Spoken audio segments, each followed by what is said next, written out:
Hi everyone, this is section 5.2, adding and subtracting polynomials. So there's quite a few definitions and things we have to talk about here. So if you look at this, it says recall that a term is a number or the product of a number and variables raised to powers. The terms of the expression 4x squared plus 3x are 4x squared and 3x, and so on. And so I'm going to write out the terms for each one of these. Whoops, come back. So this one is 4x squared and 3x. Terms are always separated by pluses and minuses. And it's 9y to the fourth. Now you may think, well, you're just writing the same thing there, but notice I'm putting commas between each term. And then this one only has one term. Oh my, I'm having problems here. 7y to the third and 5. And so we've written all the terms. Now, on the next of these, we're talking about coefficients. The coefficient is simply the numerical factor of the term. So then most students just say, oh, that's just the number in front. And that's fine, that's fine. So x to the fifth has a coefficient of 1. 3x squared has a coefficient of 3, right, because here's the number that's with that term. The next term has a coefficient of -4. I never have figured out why my surface does that. And this one is -1, right? Because there's just a negative, so it means -1. I wasn't sure I could squeeze that one in there. The constant term here is 3. All right, so you can always go back and read through this again and make sure you understand the terminology. I'm going to take those off. Okay, so a polynomial in X is a finite sum of terms. In other words, it's going to have an end. It's not going to go on and on. And then there are some special polynomials that we talk about. A monomial is just one term, and you see a list of those here, right? ax squared, -3z, and 4. Binomials have two terms, x plus y, 3p plus 2, 4x squared minus 7.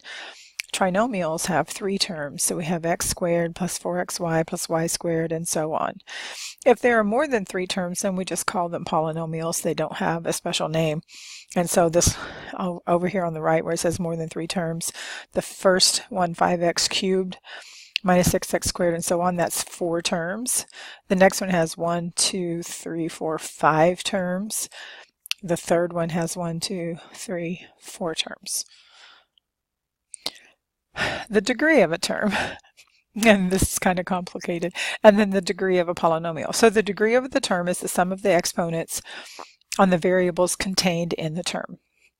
And so we have to understand term to understand the degree. And then the degree of a polynomial is the greatest degree of any term of the polynomial. And so it says write the degree of each polynomial in the first column, the degree from the first column in the second column. Okay, so we have two terms. The first one has in 3x y squared. I'm going to add the exponents. So this term has a degree of 3. And when there's no variable, it's a degree 0. So the polynomial itself is degree 3, whatever the highest degree was. 8x squared y squared, we're going to add the 2's. So this has a degree of 4, right? I'll just write that there. So there's only one term, so degree 4.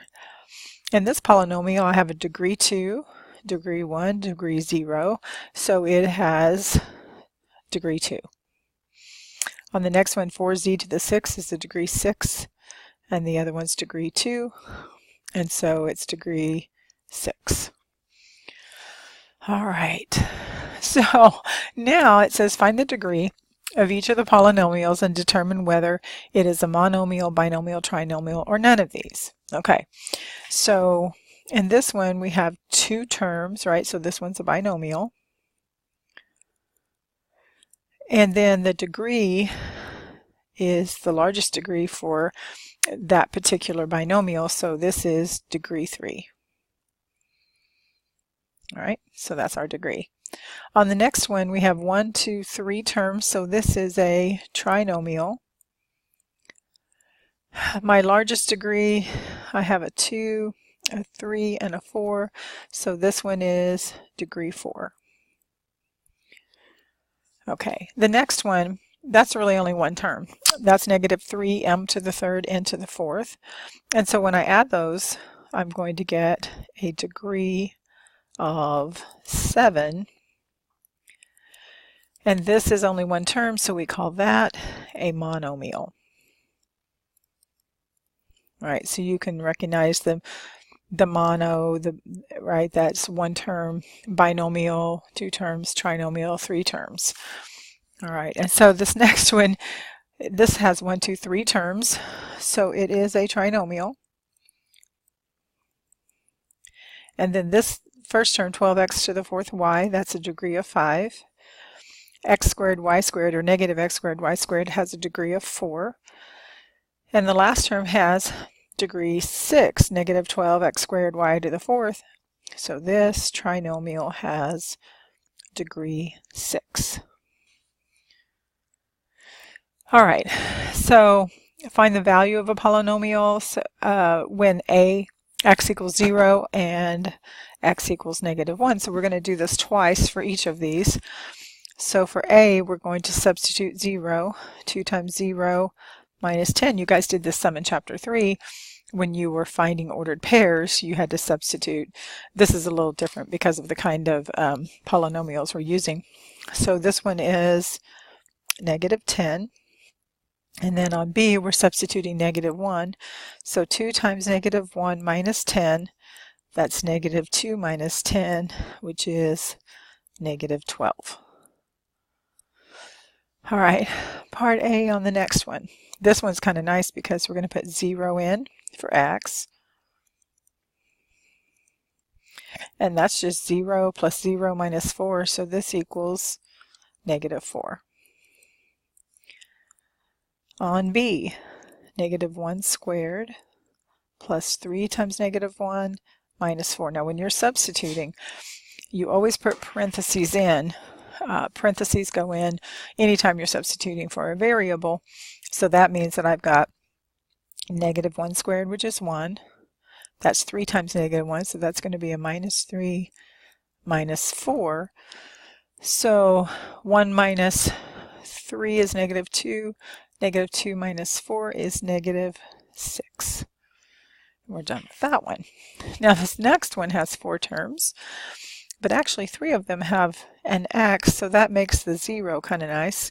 So 0 cubed plus 3 times 0 squared minus 6 times 0 plus 1. So notice what happens here. The 0 means all 3 terms are 0. So this one just equals a positive 1. All right, on part B, I'm going to substitute the negative 1 for each of the x's. Minus 6 times, whoops.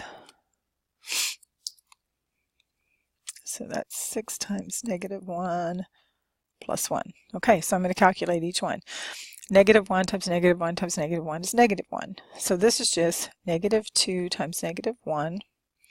This one is 3 times positive 1. Negative 6 times negative 1 is a 6.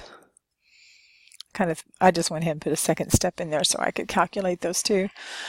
All right, so we multiply negative 2 times negative 1, it's positive. 3 times 1 is 3, plus 6 plus 1. And so you just add them all up.